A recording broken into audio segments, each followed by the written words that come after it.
සැහැල්ලු දඬු වලින් සම්බන්ධ කර තිබෙන A B C ස්කන්ධවල ගුරුත්ව කේන්ද්‍රය නැත්නම් ස්කන්ධ කේන්ද්‍රය පිහිටන ස්ථානය ලකුණු කරන්න. මේ පද්ධතියේ ස්කන්ධ කේන්ද්‍රයේ පිහිටන ස්ථානය ලකුණු කරන්න. පළවෙනි ක්‍රමය. ස්කන්ධ තුනක් තිබෙන ඕනෑම අංශ පද්ධතියක ස්කන්ධ කේන්ද්‍රයේ ඛණ්ඩාංක x bar සහ y bar මේ ප්‍රකාශන වලින් ලැබෙනවා. මේ ගැටලුවේ අක්ෂ පද්ධතිය x අක්ෂය ABC යාකරණ රේඛාව මත මූල ලක්ෂය A වල y අක්ෂය ලම්බකව.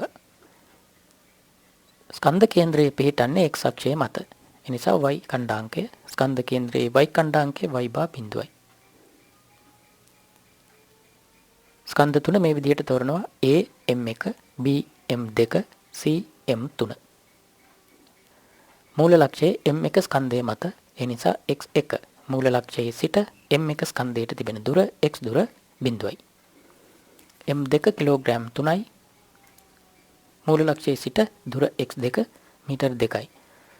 M3 kilogram 3යි. මූල ලක්ෂයේ සිට දුර x3 මීටර් 4යි. ස්කන්ධ තුනේ එකතුව කිලෝග්‍රෑම් 8යි. ඒ නිසා x bar මීටර් 2.25යි.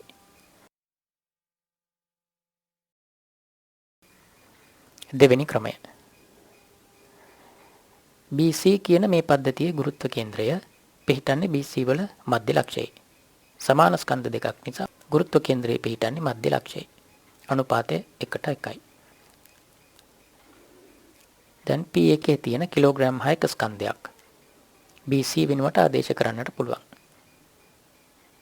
B සහ C වල ස්කන්ධ දෙක එකතුව කිලෝග්‍රෑම් 6යි. දැන් මේ දුර මීටර් 3යි. මේ පද්ධතියේ ගුරුත්ව කේන්ද්‍රය P ලක්ෂයේ. A කිලෝග්‍රෑම් 2යි P1 කිලෝග්‍රෑම් 6යි. ඒ නිසා APට PP1 අනුපාතය 6:2යි නැත්නම් 3:1යි. ඒ නිසා AP සමානයි මුළු දිග මීටර් 3න් 4න් 3යි. මීටර් 2.25යි. කලින් පිළිතුරමයි.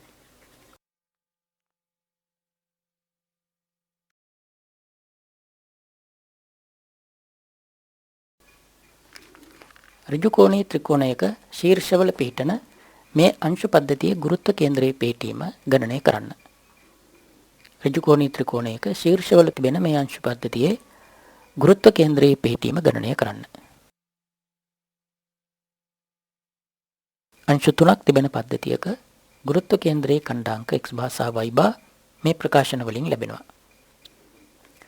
මේ ගැටලුවේදී අක්ෂ පද්ධතිය මේ විදිහට තෝරනවා. x අක්ෂය M1 සහ M2 යාකරණ රේඛාව මත මූල ලක්ෂය M1 මත y අක්ෂය ලම්බකව. x bar සමානයි M1 කිලෝග්‍රෑම් 3යි. මූල ලක්ෂයේ සිට x දුර බිඳුවයි. ධන M2 කිලෝග්‍රෑම් 3යි. මූල ලක්ෂයේ සිට x දුර මීටර් 3යි. ධන M3 කියන්නේ කිලෝග්‍රෑම් 3යි. මූල ලක්ෂයේ සිට x දුර මීටර් 3යි. ස්කන්ධ තුන එකතුව කිලෝග්‍රෑම් 9යි. සුළු කරොත් x bar මීටර් 2යි.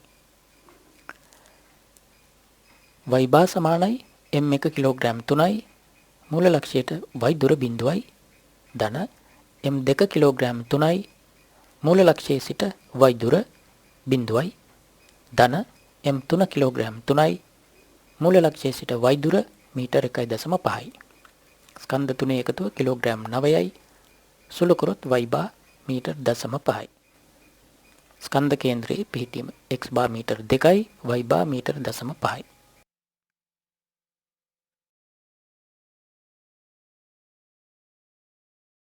AB සහ AC ඒකාකාර ලී දඬු දෙකක්. AB දණ්ඩේ බර නිව්ටන් 40යි. AC දණ්ඩේ බර නිව්ටන් 10යි. මේවා දිගින් එක සමානයි. සමපාද ත්‍රිකෝණයක් හැදෙන විදිහට සිරස්ව සිටුවා තිබෙනවා. මේ පද්ධතියේ ගුරුත්ව කේන්ද්‍රයේ පිහිටන ස්ථානය ලකුණු කරන්න. මේ පද්ධතියේ ගුරුත්ව කේන්ද්‍රයේ පිහිටන ස්ථානය ලකුණු කරන්න. AB වල ගුරුත්ව කේන්ද්‍රය P1 දණ්ඩේ මධ්‍ය ලක්ෂයේ. ඒකාකාර දණ්ඩක් නිසා. බර නිව්ටන් 40යි. AC වල ගුරුත්ව කේන්ද්‍රය P2 දණ්ඩේ මධ්‍ය ලක්ෂයේ බර නිව්ටන් 10යි. AB සහ AC වෙනුවට මේ ලක්ෂ්‍ය දෙක ආදේශ කරන්නට පුළුවන්. දැන් මේ පද්ධතියේ ගුරුත්ව කේන්ද්‍රය පිහිටන්නේ P3 කියන ස්ථානයේ බවට සලකමු. මේ බර නිව්ටන් 40යි මේ බර නිව්ටන් 10යි. ඒ නිසා මේ අනුපාතය 10ට 40යි. නැත්නම් 1ට 4යි. සමපාද ත්‍රිකෝණයක් නිසා BC මීටර් 10යි. එමනම් P1 P2 මීටර් 5යි. ඒ නිසා P1 P3 සමානයි මුළු දිග මීටර් 5න් 1ක් මීටර් 1යි.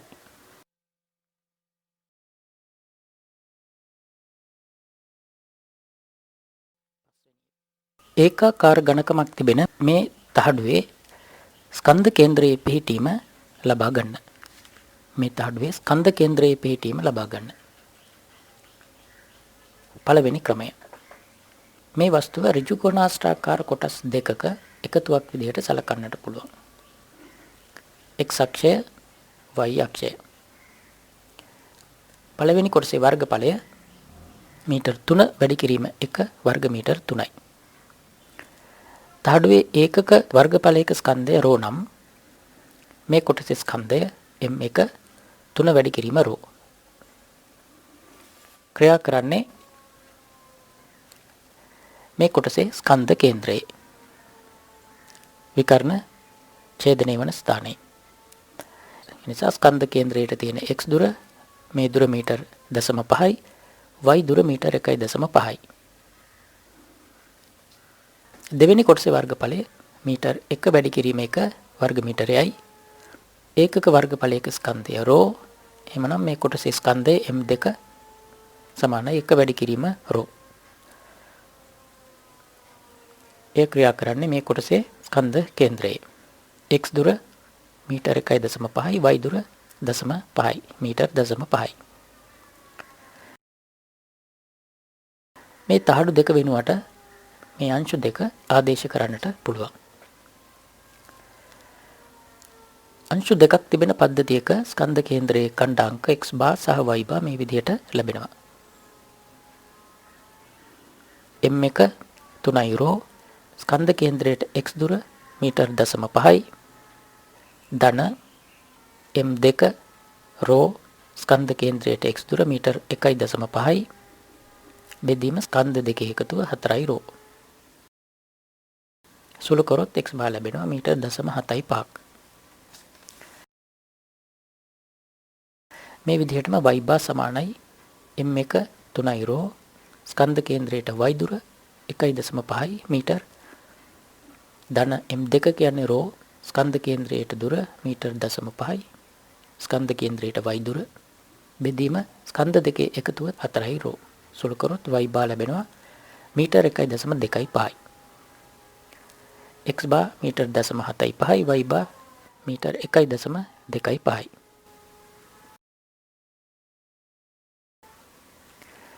දෙවෙනි ක්‍රමය. විශාල තහඩුවෙන් මේ කුඩා කොටස ඉවත් කරොත් අවශ්‍ය හැඩය ලැබෙනවා.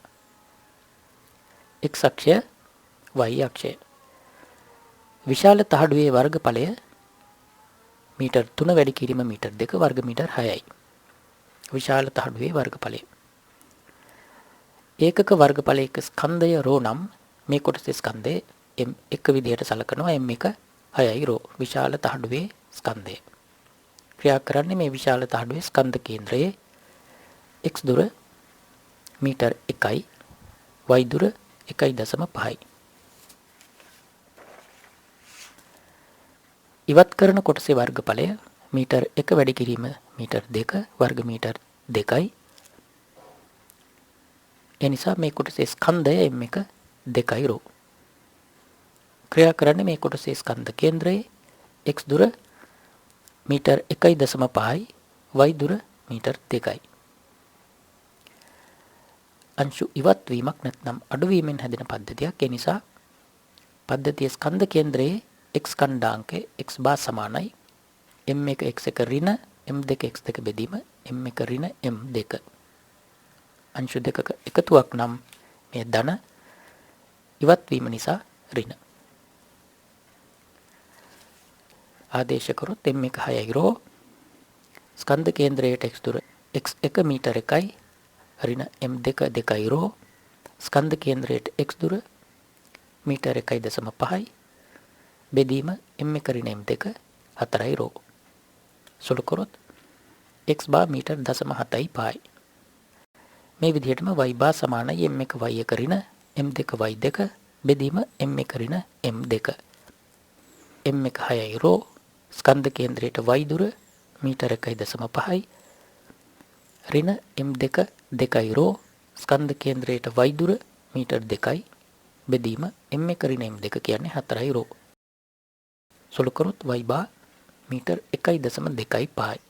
කලින් පිළිතුරම ලැබෙනවා.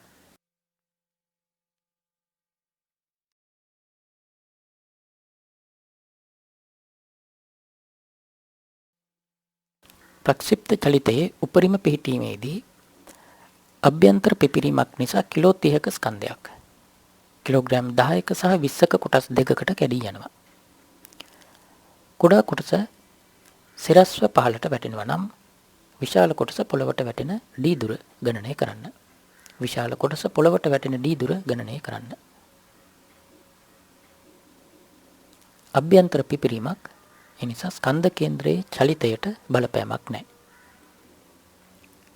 ස්කන්ධ කේන්ද්‍රය මුල් ප්‍රක්ෂිප්ත චලිතයේම යෙදෙනවා. ප්‍රක්ෂිප්ත චලිතයේ උපරිමය මේ අවස්ථාව. ඒ නිසා සමමිතියෙන් මේ දුර මීටර 100යි. එhmenan ප්‍රක්ෂිප්ත චලිතයේ ස්කන්ධ කේන්ද්‍රයට මූල ලක්ෂයේ සිට දුර ස්කන්ධ කේන්ද්‍රයේ පතිත වන ස්ථානයට මූල ලක්ෂයේ සිට දුර මීටර 200යි. අංශු දෙකක් තිබෙන පද්ධතියක්. ඒ නිසා ස්කන්ධ කේන්ද්‍රයට x දුර x බා මේ විදිහට ලැබෙනවා. එක අංශුවක් කිලෝග්‍රෑම් 10යි m1 කිලෝග්‍රෑම් 10යි ස්කන්ධ කේන්ද්‍රයට දුර මීටර 100යි m2 අනෙක් අංශුව කිලෝග්‍රෑම් 20යි ස්කන්ධ කේන්ද්‍රයට දුර d පද්ධතිය සැලකුවොත් පද්ධතිය ස්කන්ධය කිලෝග්‍රෑම් 30යි පද්ධතිය ස්කන්ධ කේන්ද්‍රයට දුර x බා මීටර 200යි. සුළු කරොත් d ලැබෙනවා මීටර 250යි.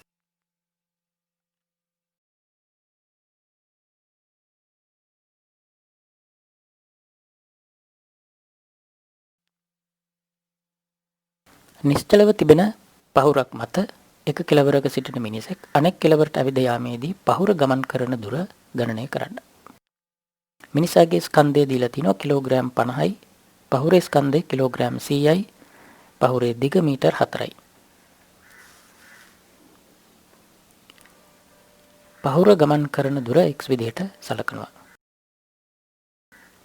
මිනිසා සහ පහුර කියන පද්ධතිය සලකමු. පද්ධතිය මත බාහිර බලය 0යි. බාහිර සංප්‍රයුක්ත බලය 0යි. ඒ නිසා පද්ධතියේ ස්කන්ධ කේන්ද්‍රය එකම ස්ථානයක පිහිටනවා. නිශ්චලව තිබුණ පද්ධතියක්. ඒ නිසා ස්කන්ධ කේන්ද්‍රය එකම ස්ථානයේ නිශ්චලව පවතිනවා. ඒ නිසා පළවෙනි අවස්ථාවේ සහ දෙවෙනි අවස්ථාවේ පද්ධතියේ ස්කන්ධ කේන්ද්‍රයේ පිහිටීම සමානයි.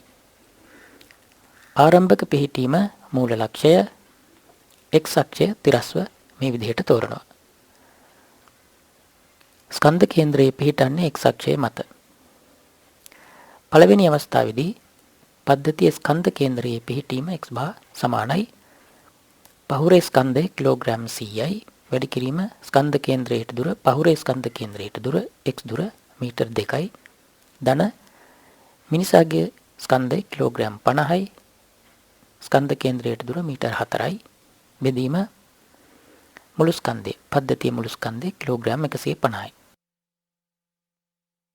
පළවෙනි සමීකරණය.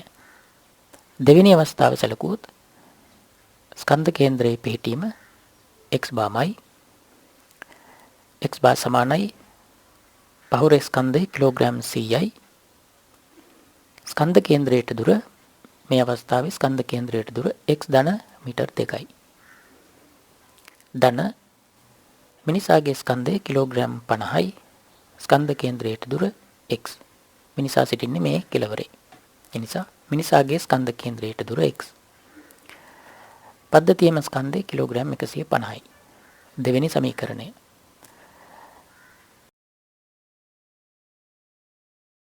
සමීකරණ දෙක සමාන කරලා සුළු කරොත් x ලැබෙනවා. පහුර ගමන් කරන දුර x ලැබෙනවා මීටර් 4 බෙදීම 3යි.